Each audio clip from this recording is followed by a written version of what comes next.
Hi guys, ito ang aming unang food dito sa bahay. Yan. Yan. Inano lang niya guys, pinirito lang niya sa hindi man sa sa mantika.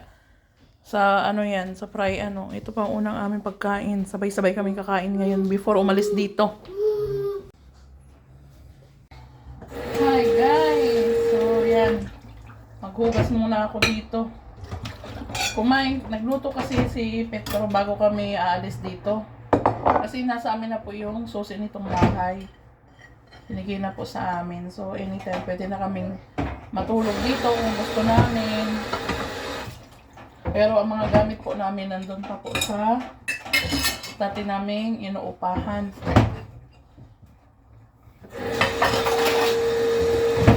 Naglinis naman na po ako dito kanina sa kusina. Kaya malinis dito. Ito ang inuna ko yung kusina at saka salas. Ito, hugas muna tayo ng plato dito.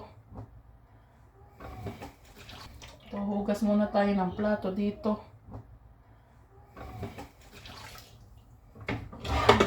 Bago.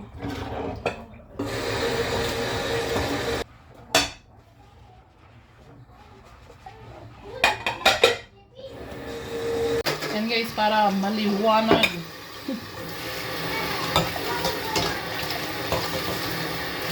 Hugasan muna natin bago kami umalis dito sa bahay. Kasi mag-aayos pa kami dun guys. Marami pa pong aayusin. Pag na-empty na namin yung gamit doon, ipinturahan ng asawa ko yung dati namin tinuluyan.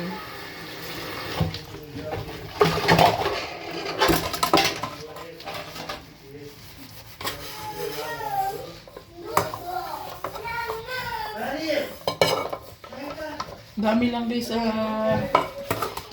maliliit na ipis dito. Kailangan i-sprayan.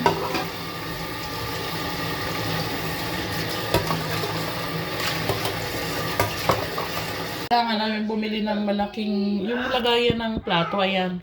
So kailangan namin siyang palitan ng mas malaking lagayan ng plato.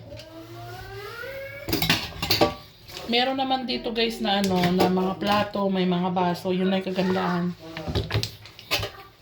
Pinapagamit sa akin ni Ate Sally yung mga gamit niya dito. Pero meron naman kami mga plato din na bigay lang din yun sa amin. So dadalhin ko rin dito yung binigay na sa amin ng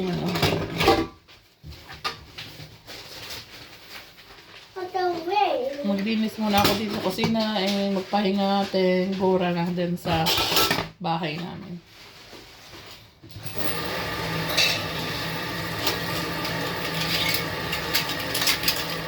Meron pa pala ako guys deliver. So today hindi ako pumasok sa work at nakiusap ako dito sa part-time ko na sabi ko na hindi muna po ako makakapasok at kailangan kong baka mag-move kami ng bahay, mag-meet kami nung lilipatan naming bahay.